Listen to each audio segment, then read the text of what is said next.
Hello.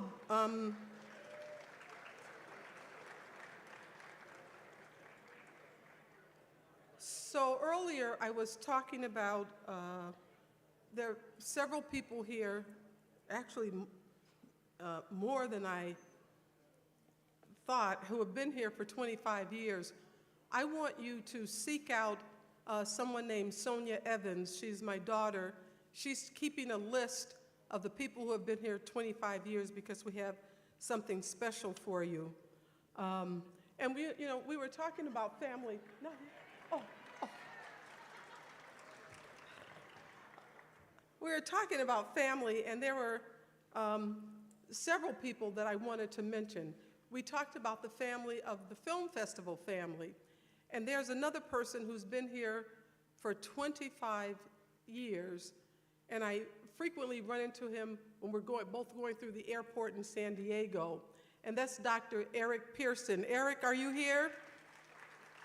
Stand.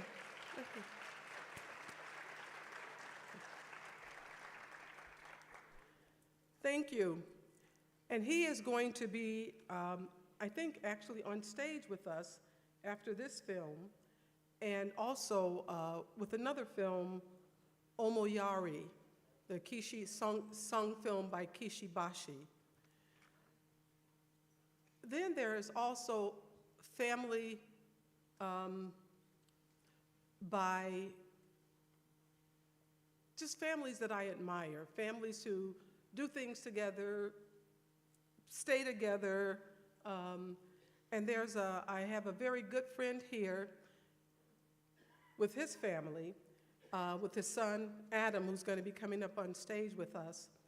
And his name is Brian Buffini. He has the largest coaching and training company in North America, and he came here from Ireland with nothing, made a name for himself in America, married this beautiful woman, Beverly, who was an accomplished athlete.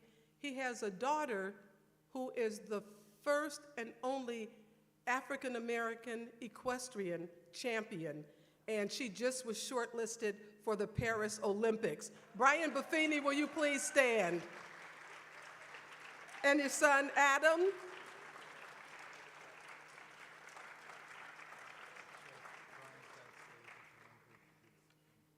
And one thing that I love about Brian, when I see him on stage at coaching, I attended some of his events. He started out with coaching in real estate, so if there are any people in real estate here, you may want to catch him before he leaves. But then his training companies go across all fields. He's on stage morning and night. He's smooth as silk. But the thing that I love consistently, he always talks about his family. And at a time when you have kids and as they become teenagers, they don't want to be around you, but his kids are. And I always marvel at that. And they're different ages and different things, but Brian, I love how you really involve your family.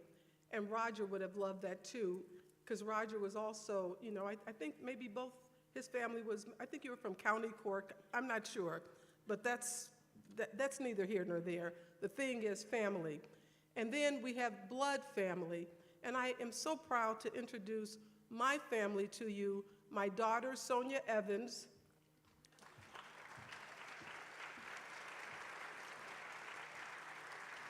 my granddaughter, Raven Evans, who works at Google,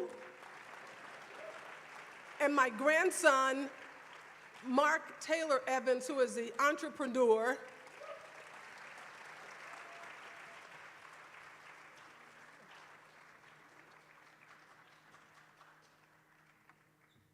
I have been blessed with a loving family, and anyway, I'm not going to go on and on about it because I do get emotional about it, especially at the time you saw in the movie Life Itself.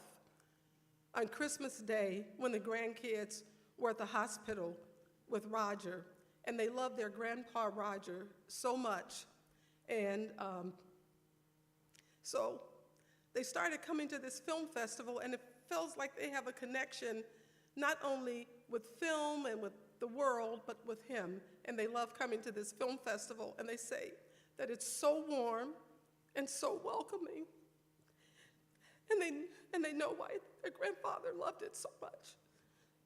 I'm sorry, so thank you.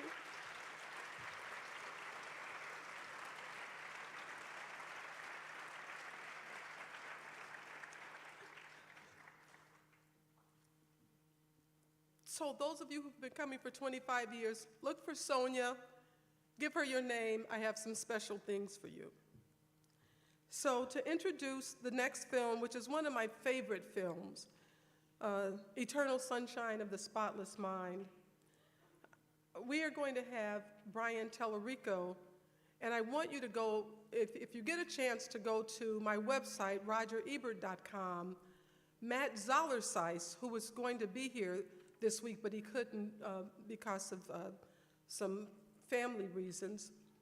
He wrote this beautiful essay about how memory, like this is a movie about erasing the memory of young lovers, but he wrote this beautiful essay about how it also talks about, it made him think about erasing the memory of someone older who has dementia or Alzheimer's, and some things that he watched as his mother went through dementia.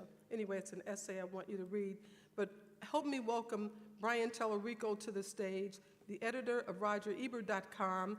He's covered television, film, video games, Blu-ray, DVD, and entertainment news for 2 decades on radio and in print. And he's also celebrating 10 years with RogerEbert.com. So welcome, Brian Tellerico. Am I ad-libbing or is there something? No, you're ad-libbing. Sure. I was just brought up here, so I don't know what to say. Eternal Sunshine of the Spotless Mind. Well, first I want to say about Chaz real quickly. That big-hearted, emotional family thing she was just talking about, I feel every day working with her. She's like that in her life. She asks me about my well-being and my family all the time. She's like that everywhere. So I just wanted you all to know that this is just who she is. And it's a joy and an honor to work with her. Eternal Sunshine of the Spotless Mind is 20 years old, which is almost hard for me to believe. I can remember seeing it for the first time. It came along at a time for me when I was trying to kind of figure out where I wanted to be. I wasn't working here yet. I wasn't really making a living as a critic. And I was trying to figure out what mattered to me and what was important to me. And this is a movie for me about what's important in life and how we balance the good and the bad. I want to talk about it like really in depth after with Eric, and I think Chaz will come out. So I won't say much now. Is there anyone here who hasn't seen this movie? Can you raise your hand? Okay. That's great. This movie is so great the first time. It's great repeated viewings too, but that first time, just give yourself over to it. It's one of those great movies too for nowadays when we watch too much stuff with our phone. This is a good movie to watch in a theater. Put your phone down, concentrate, give yourself to its mood and its confusion and its themes, and we'll talk about all those when I come back.